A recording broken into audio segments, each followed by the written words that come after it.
Mark my words, this is not over. This is just phase one. Prime Minister has made an unequivocal message to everybody saying that listen, I am not backing down and I am just pausing the operation. The service chiefs may have had second thoughts, but the Prime Minister was absolutely clear as to what he was going in for. Weak political leadership, weak army leadership, the two sort of fretting and fuming, that is their strategic assets. You are looking at a recipe of a terror attack in India. Since we practice strategic autonomy and we do not yield to people, it is better to have your own system. What made Pakistan really yield and beg for a no ceasefire was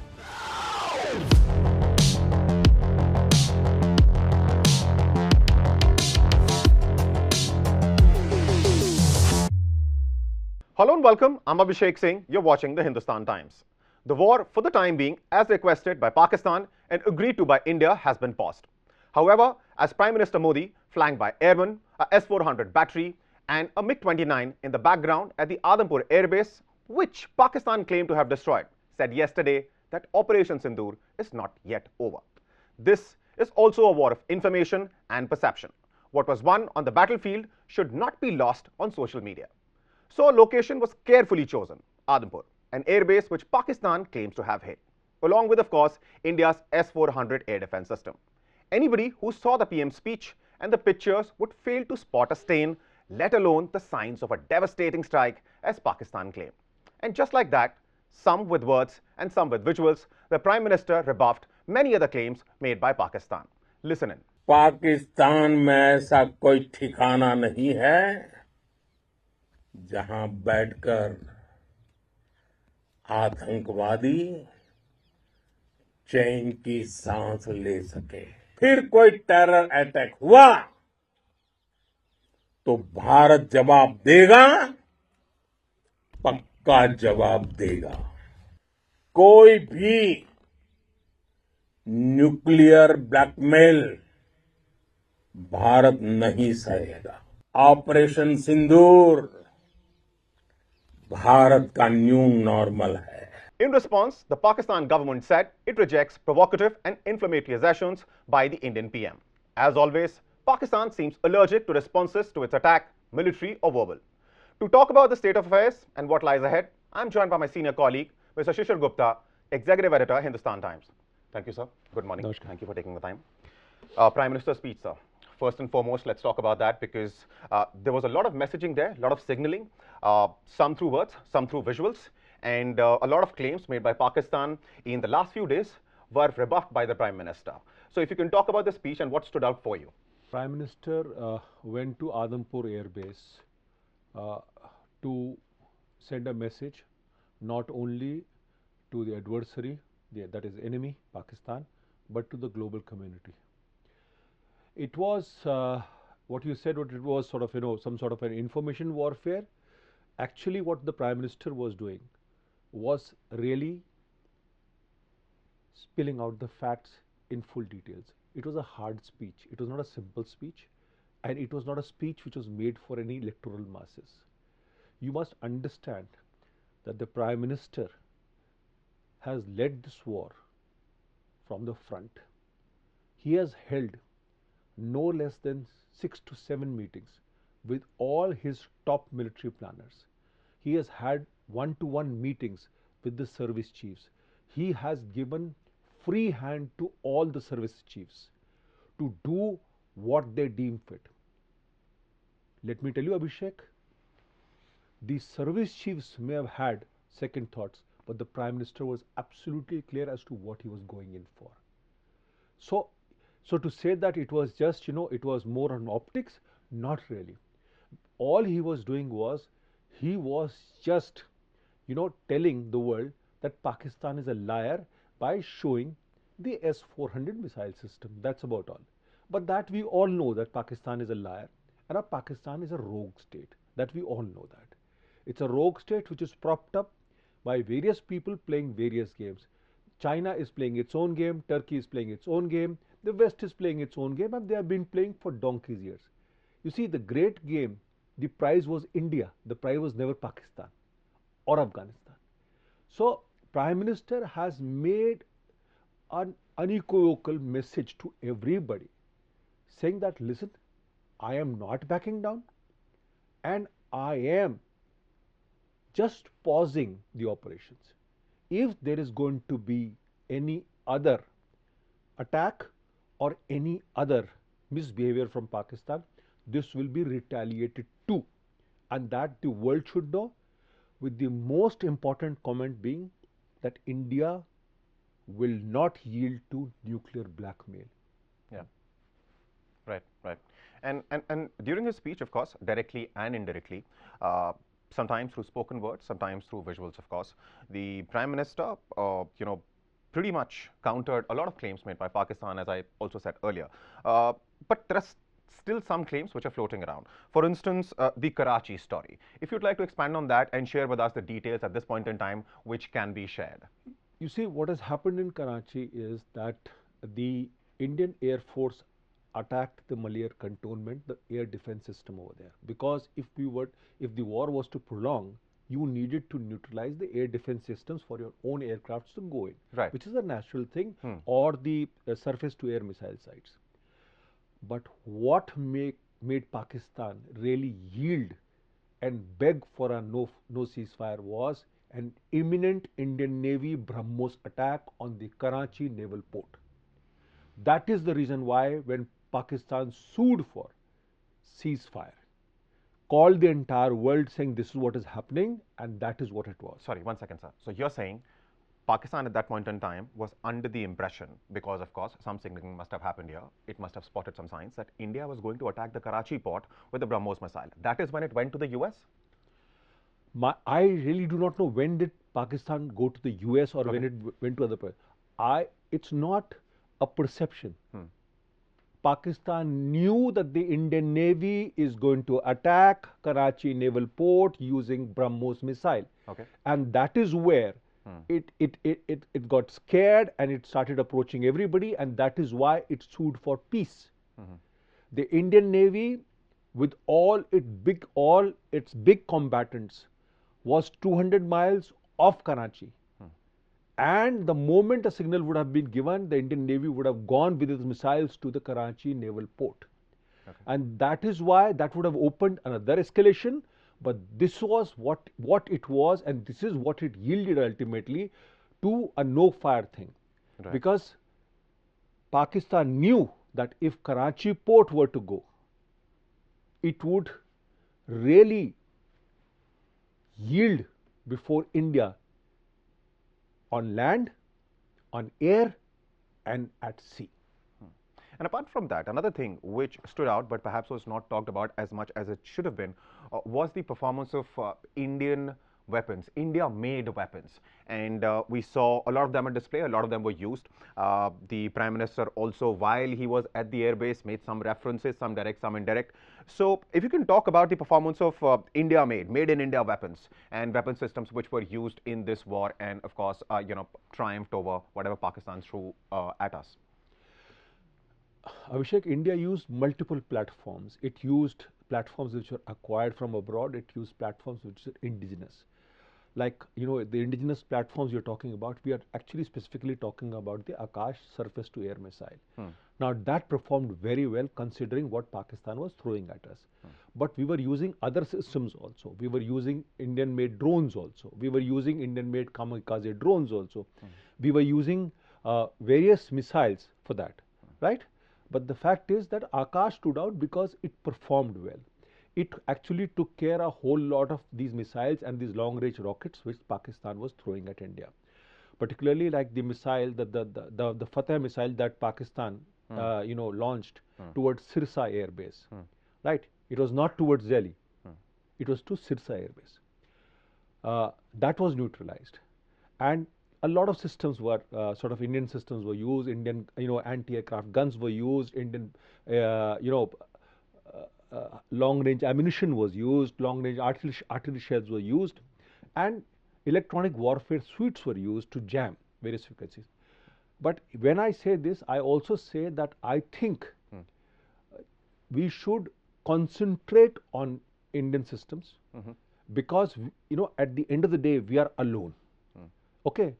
since we practice strategic autonomy and we do not yield to people, it is better to have your own systems. And that is where the DRDO must move from test firing and experimental stage to real weapons and faster induction of weapons, faster manufacturing of weapons, and should also go into ultimately having upgrades of Tejas, having AMCA and new systems. So because so that we are self-sufficient, and that is why PM has been insisting and he has gone blue in his face talking about Atmanirbhar Bharat.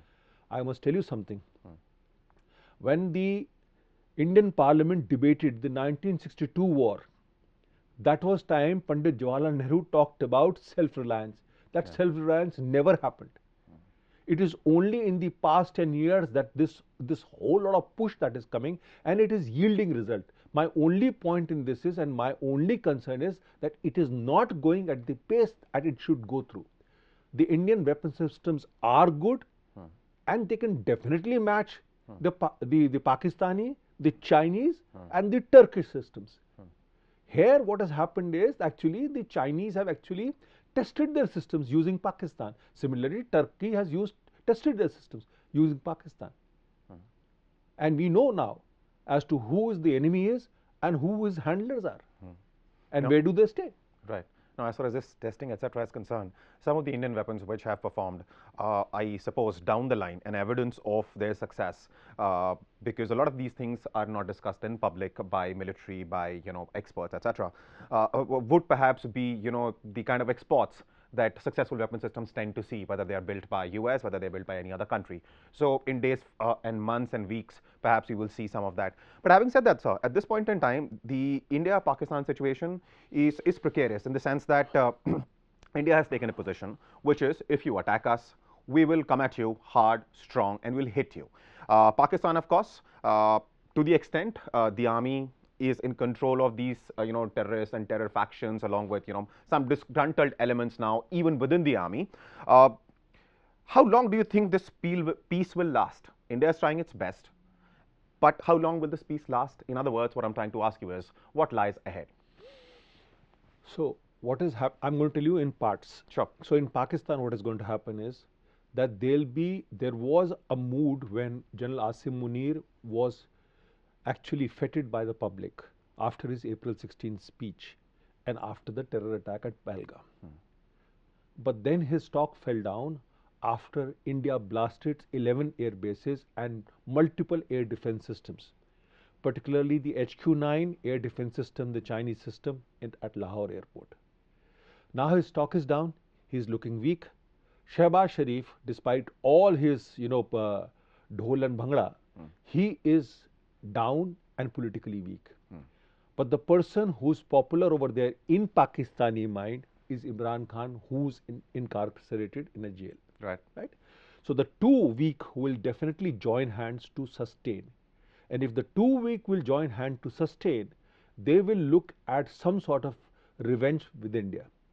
They will be joined by Masood Azhar, who actually just missed the missile by a whisker, because he was there at Markaz Subhanallah, but the missile did not reach his residence. But some of his family members did die.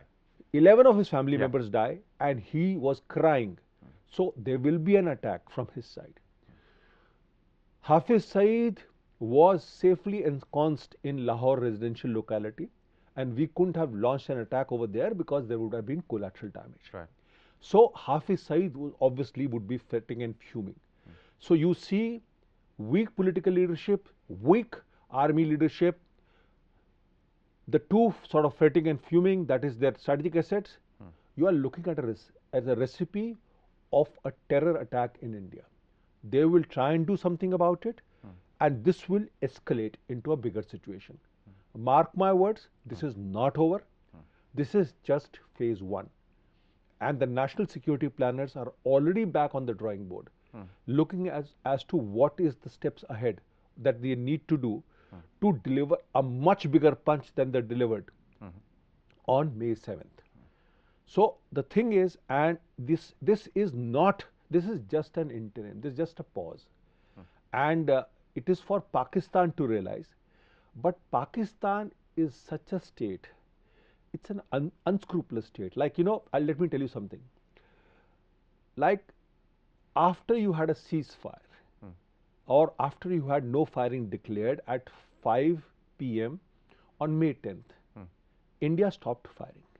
But Pakistan continued to send Yes. drones, right? Yeah. Pakistan continued to attack. Now, India, with all its morals and everything, decided not to do anything about it, which is not the right thing to do, because with Pakistan, everything is allowed, because that's exactly the way they are. They will not stop at anything. They are unscrupulous. There are no moral. There is nothing over there. So the point is that you have to take the enemy directly the moment it attacks you, and that is one reason that many people are unhappy, that why didn't we attack that very day itself, after they had virtually had broken the ceasefire. But then India has its own moral commitments and its own principles and all. Yeah. But history is always written by winners, not by losers. Sure, sure. But one thing which India has definitely done in the way this conflict was handled by India is to let the world see who is a responsible power, which is a responsible nation. Because even when we were in the middle of the war, we were handling things which other countries have not had to deal with. For example, while attacking India with drone swarms, etc., Pakistan kept its civilian airspace open. So even while attacking Pakistan, India's response was very measured, very calculated, and we were trying to ensure that we don't do anything which a responsible nation should not be doing. But like you said, sir. Hold on. Yeah.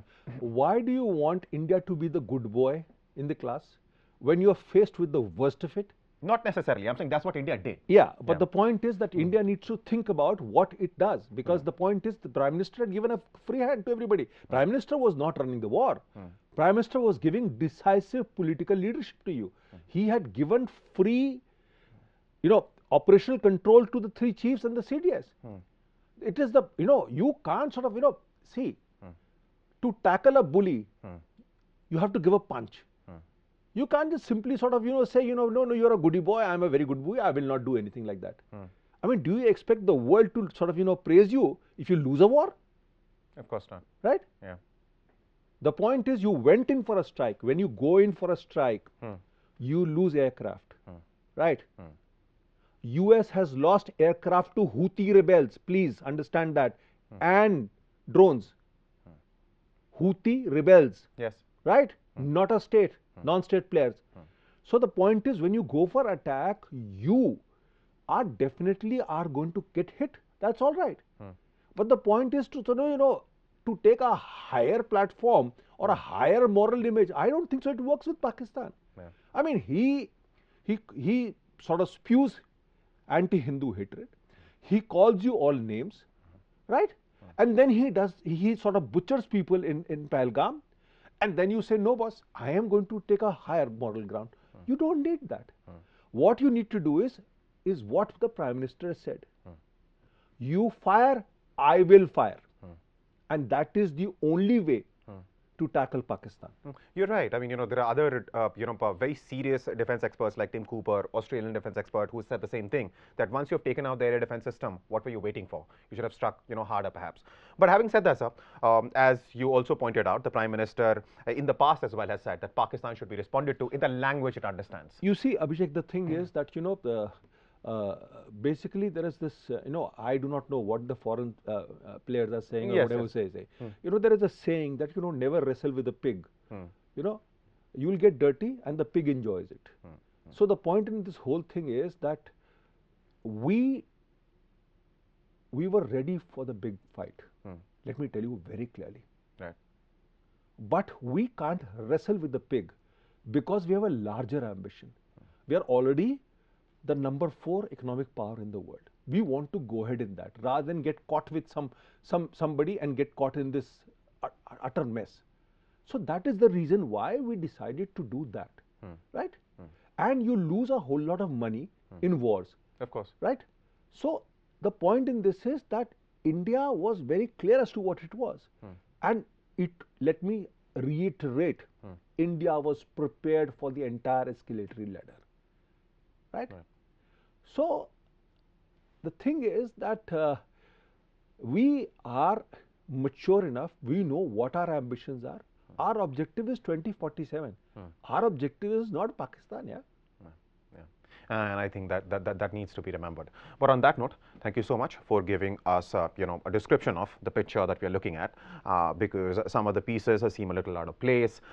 There was, of course, a lot of misinformation. But thank you so much, sir, for clarifying, some of these points and talking to us. And as and when there are more developments, along these lines, we will, of course, speak again. Thank you. Thank you.